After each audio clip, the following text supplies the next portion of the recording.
یہاں کی بات الگ ہے، سب ہمارے اپنے ہیں، بھروسہ ہے سب پر، وہ بولے تھے۔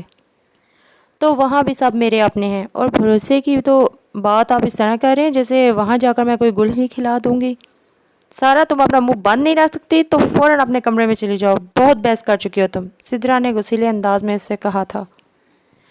تم نے کہہ دیا اور اس نے اپنا منہ بند رکھ لیا۔ اس سے تو وہ بحث کرے جس نے زندگی میں کبھی تہذیب کی شکل تک نہ دیکھی ہو، شدید اشتعال میں بیوی کو مخاطب کر کے کہتے وہ اٹھ کر فوراً ہی اپنے کمرے کی سمت بڑھ گئے تھے، جبکہ وہ زہریلی نظروں سے ان کی پشت کو دیکھ رہی تھی۔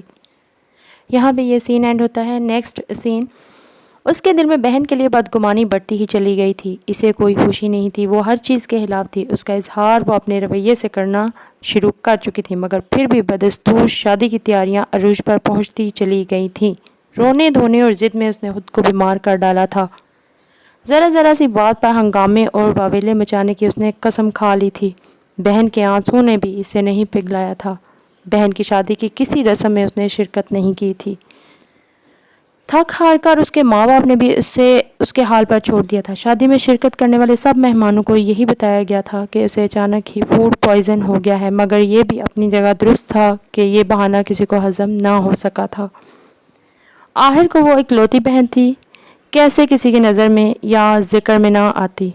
آہستہ آہستہ جنگل کی آگ کی طرح یہ خبر ہر طرف پھیل گئی تھی کہ شمس شاہ نواز اسے اپنی بہن کے شوہر کے روپ میں قطعی پسند نہیں آئے تھے۔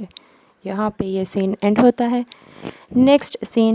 سوئے ہوئے بچے کو کاٹ میں لٹاتے ہوئے انہوں نے ایک بار پھر اس جانب دیکھا تھا جہاں وہ تنے ہوئے چہرے کے ساتھ بیک گراؤنڈ سے پشت لگائے سامنے ٹی وی کی سمت ہی متوجہ تھے۔ چہرے پر شرمندگی کے تاثرات لیے وہ ان کے سمت بڑھ گئی تھیں۔ کچھ کہنے کی ضرورت نہیں ہے تمہیں۔ بیڈ کے کنارے بیٹھتے ہوئے وہ کچھ کہنا ہی چاہتی تھیں کہ وہ انہیں پہلے ہی روک گئے تھے۔ صبح شان سے کہہ دینا لے جائے گا اسے، مگر اسے کہہ دینا دن بھر رہے رات میں اسے واپس آنا ہے۔ وہ اس طرح بگڑے تاثرات کے ساتھ بولے تھے۔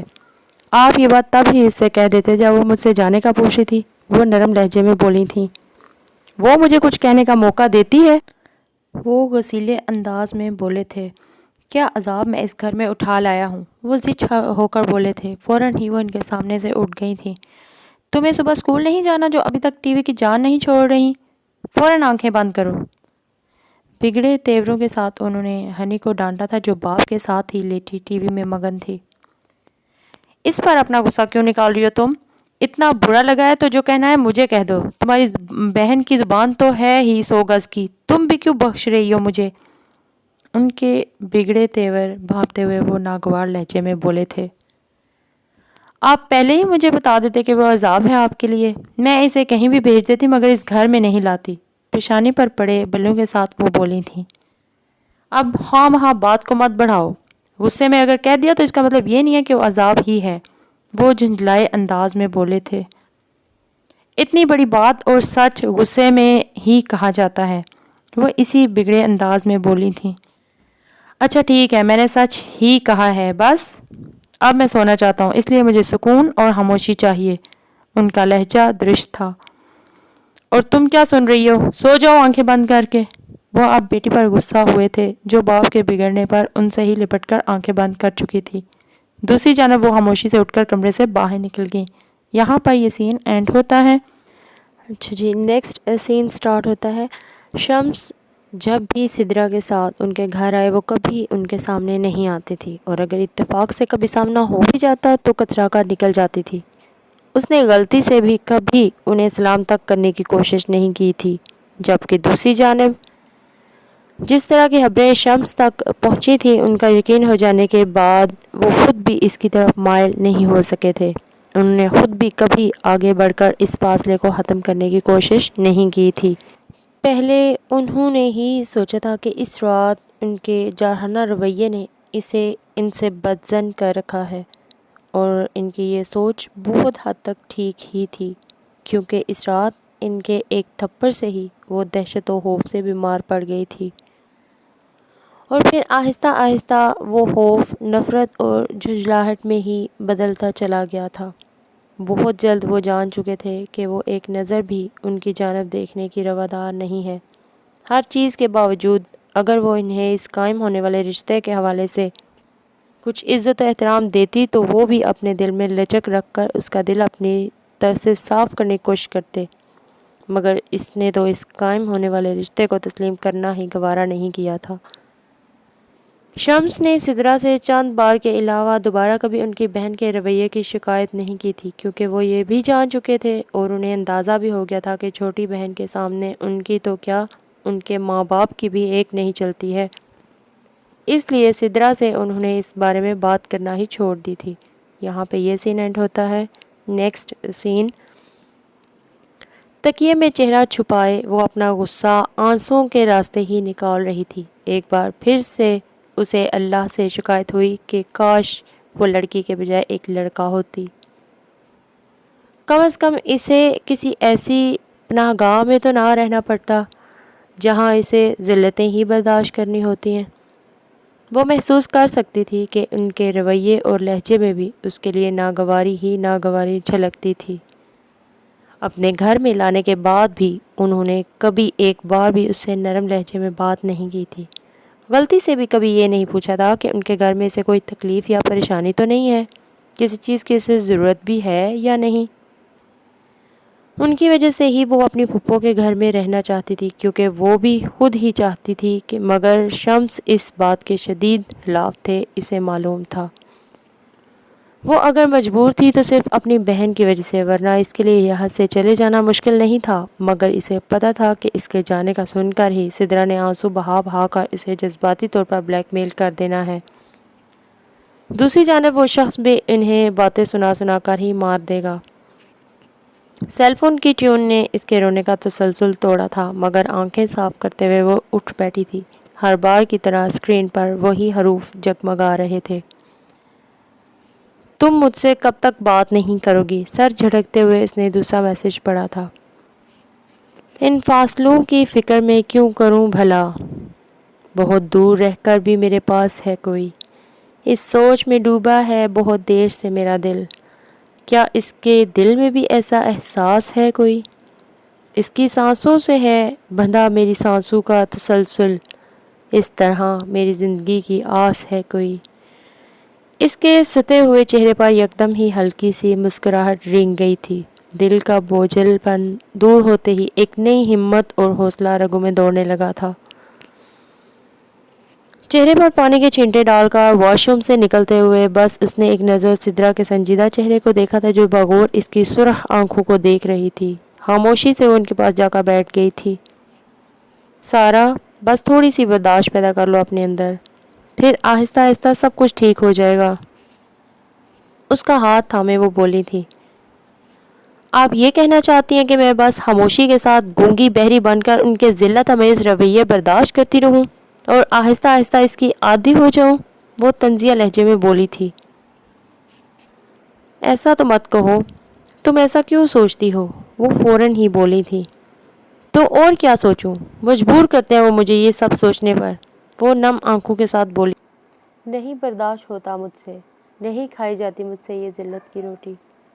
خبردار جو تم نے آگے ایک لفظ بھی کہا، جب دیکھو الٹا سیدھا کہتی رہتی ہو۔ وہ فوراً ہی ناراضی سے بولی تھی، تم نے کبھی اپنے رویے پر غور کیا ہے؟ تم تو پورا یقین دلا چکے ہو کہ تمہارے نزدیک ان کی کوئی اہمیت و حیثیت نہیں ہے۔ آپ کو تو ہمیشہ اپنے شوہر کی ہی پرواہ رہی ہے، ہمیشہ مجھ میں ہی کیڑے نظر آتے ہیں آپ کو۔ حسب توقع وہ بھڑکی تھی، فضول باتیں مت کیا کرو، مجھے تمہاری پرواہ تمہاری سوچ سے بھی زیادہ ہے۔ کون سی میری 10-12 بہنیں بیٹھی ہیں، ایک بس تم ہی تو ہو۔ وہ اسے ڈپٹتے ہوئے بول رہی تھی۔ چلو اب بہت رات ہو گئی ہے، سو جاؤ اور صبح جلدی اٹھنا۔ ہم دونوں ہی پھپھو کی طرف جائیں گے اور واپسی میں کچھ شاپنگ بھی کرتے ہوئے آئیں گے۔ مجھے تمہارے لیے تمہاری پسند کے ڈریسز لینے ہیں۔ مجھے نہیں چاہیے آپ کے شوہر کے رپوں سے خریدے ہوئے کپڑے۔ وہ فوراً ہی ناگواری سے بولی تھی۔ خاموش رہو تم، جب میں نے کہہ دیا تو بس شاپنگ کے لیے چلنا ہے۔ وہ اسے گھور کر بولی تھی۔ ٹھیک ہے، پھر میں اپنی شاپنگ کے لیے بینک سے روپے نکلواؤں گی، آپ ان کے روپے مجھ پر خرچ نہ کریں۔ وہ اسی لہجے میں بولی تھی۔ خبردار جو تم نے بینک سے روپے نکلوانے کی بات کی بھی تو وہ روپے تمہاری شادی کے لیے رکھے ہیں۔ اچھا، ان کے سختی سے تاکید کرنے پر وہ بس انہیں دیکھ کر رہ گئی تھی۔ یہ سین یہاں پہ اینڈ ہوتا ہے۔ نیکسٹ سین، نیکسٹ سین شمس اور سدرا سے سٹارٹ ہوتا ہے۔ کمرے میں داخل ہوتے ہوئے انہوں نے کچھ تذبذب کے ساتھ اس کی پشت کو دیکھا تھا جو ان کی 1 سالہ بیٹی کو گود میں لٹائے بیٹھی ہوئی تھی۔ سر اٹھا کر اس نے ان کے چہرے کو دیکھا تھا جو سامنے ہی خاموشی کے ساتھ صوفے پر بیٹھ رہی تھی۔ ان کا چہرہ رویا رویا لگ رہا تھا، ان کی آنکھیں بھی سرخ نظر آ رہی تھیں۔ اسے ان کی اس حالت نے حیران نہیں کیا تھا۔ وہ جانتی تھی کہ سدرا اپنے باپ سے بہت زیادہ قریب تھی اور آج ان کے باپ کی پہلی برسی تھی۔ سدرا کی شادی کے بعد وہ بہت زیادہ عرصے تک زندہ نہیں رہ سکے تھے۔ امی کی طبیعت بہت زیادہ خراب رہنے لگی ہے۔ ان کی مدھم آواز پر اس نے سر اٹھا کر ان کے چہرے کو دیکھا تھا۔ اپنے گھر جا کر بھی مجھے ہر وقت یہاں کی فکر لگی رہتی ہے۔ تمہارے لیے امی بہت پریشان اور فکر مند رہنے لگی ہیں۔ ابھی بھی تمہارے متعلق ہی بات کر رہی تھی شمس سے۔ وہ اسی سلسلے میں آج آپ کے شوہر سے انہیں میرے بارے میں بات کرنے کی کیا ضرورت تھی؟ ان کی بات کاٹتے ہوئے وہ ناگواری سے بولی تھی۔ فضول مت بولا کرو تم، ماں ہے وہ تمہاری، وہ تمہاری فکر نہیں کریں گی تو اور کون بیٹھا ہے جو ہمیں پوچھنے والا؟ وہ اسے ڈپٹتے ہوئے بولی تھی۔ تم اپنے گھر کی ہو جاؤ گی تو کم از کم یہ سکون تو انہیں مل جائے گا کہ ان کے بعد تمہارا کیا ہوگا۔ ابو زندہ ہوتے تو انہیں ضرورت ہی کیا ہوتی اس بارے میں ابھی سے سوچنے کی۔ تو انہیں بھی سمجھائیں جا کر کہ میرا کیا قصور ہے جو ابھی سے میرے گلے میں توک لٹکانا چاہ رہی ہیں۔ وہ بگڑے انداز میں بولی تھی۔ شادی گلے کا توک نہیں ہوتی ہے۔ میں جانتی ہوں کہ ابھی یہ وقت نہیں ہے ان سب باتوں کا، مگر یہاں حالات دوسرے ہیں۔ دنیا میں ہزاروں لڑکیوں کی شادیاں کم عمری میں ہو جایا کرتی ہیں اور وہ بہت اچھی زندگی بھی گزارتی ہیں۔ اگر تمہاری شادی بھی جلدی ہو جائے گی تو یہ تمہارے ساتھ کوئی زیادتی یا ظلم تو نہیں ہوگا، وہ سمجھانے والے انداز میں بولی تھی۔ آخر آپ لوگوں کو سمجھ کیوں نہیں آتی ہے؟ ابھی انٹر ہی تو مکمل ہوا ہے میرا، مجھے ابھی آگے پڑھنا ہے، وہ برہمی کے ساتھ بولی تھی۔ غلط بات مت کرو تم، اگر بات پڑھنے کی ہے تو اس سے تمہیں کوئی نہیں روک رہا۔ میں نے صرف سمجھانے کے لیے ایک مثال دی تھی، اور کون سا ہم ابھی تمہیں رخصت کرنے کا سوچ رہے ہیں؟ میں تم سے ابھی اسی بارے میں بات کرنے آئی تھی۔ وہ اس بار نرم لہجے میں بولنا شروع ہو چکی تھی۔ دیکھو تم میری بات کو ٹھنڈے دل و دماغ کے ساتھ سنو اور سمجھنے کی کوشش کرو۔ بہن ہو تم میری، میں تمہارے لیے کچھ بھی غلط نہیں چاہوں گی، نہ ہی میں تمہارے بارے میں کوئی غلط فیصلہ کروں گی۔ میں تو ہمیشہ تمہیں اپنے قریب اپنی نظروں کے سامنے رکھنا چاہتی ہوں، امی کو اور تمہیں خوش دیکھنا چاہتی ہوں۔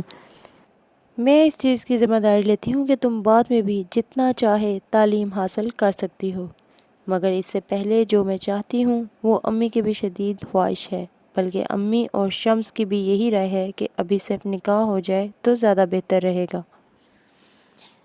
1 منٹ، اس نے فوراً ہی چونکتے ہوئے انہیں روکا تھا۔ یعنی آپ مجھے یہ بتانے آئی ہیں کہ آپ اس کو ڈھونڈ چکی ہیں جس کے ساتھ بٹھا کر آپ میرا نکاح پڑھوائیں گی؟ وہ شدید ناگواری سے بولی تھی۔ ہاں ڈھونڈ چکی ہوں، اور نکاح صرف اسی لیے کہ ابھی تم بھی شادی کے لیے انکار کر رہی ہو، اور دوسری طرف وہ بھی اپنے پیروں پر کھڑا نہیں ہوا ہے، وہ اس سے نظر چراتے ہوئے بولی تھی۔ آپ مجھے بتانا پسند کریں گی کہ یہ کون اچانک پیدا ہو چکا ہے میرے لیے جو ابھی پیروں پر بھی کھڑا نہیں ہوا ہے؟ وہ طنزیہ لہجے میں بولی تھی۔ ظاہر ہے تمہیں نہیں بتاؤں گی تو اور کسے بتاؤں گی، ویسے بھی مجھ سے پہلے تو تم ہی اس سے واقف ہو چکی تھی۔ وہ مدھم لہجے میں بولتے ہوئے پر امید نظروں سے اسے دیکھ رہی تھی جس کے چہرے کا رنگ ہی بدل گیا تھا ان کی بات سنتے ہوئے۔ چند لمحوں تک تو وہ دنگ بیٹھی بے یقین نظروں سے انہیں دیکھتی ہی رہ گئی تھی، مگر اس کا چہرہ غصے میں تپنے لگا تھا۔ میں کیا کوئی معذور اندھی لنگڑی ہوں یا آپ سب کو بے زبان گائے نظر آ رہی ہوں جو آپ مجھے نہیں بلکہ اسے میرے سر مرنا چاہتی ہیں؟ شدید جارحانہ انداز میں چیختے ہوئے وہ اپنی جگہ سے اٹھ کھڑی ہوئی۔ دوسری جانب سدرا خود بھی اڑی ہوئی رنگت کے ساتھ اپنی جگہ سے اٹھ گئی تھی، کیونکہ سامنے ہی وہ ان کا چہرہ دیکھ چکی تھی جو خطرناک حد تک سنجیدہ چہرے کے ساتھ دہلیز پر ہی رکے ہوئے تھے۔ بکواس بند کرو، کیا بولے جا رہی ہو تم؟ اس کا ایک ایکسیڈنٹ ہوا تھا، وہ سب غلط معنوں میں کیسے لے لیا تم نے؟ سدرا اس پر برسی تھی۔ ان کے تو پیروں تلے زمین نکل گئی تھی، ان کی تو کچھ سمجھ میں نہیں آ رہا تھا کہ وہ اس وقت کیا کہیں۔ شوہر کی چپتی نظریں انہیں بے حال کر گئی تھی تو بہن کے تلوار جیسے کھلے لفظوں نے انہیں مزید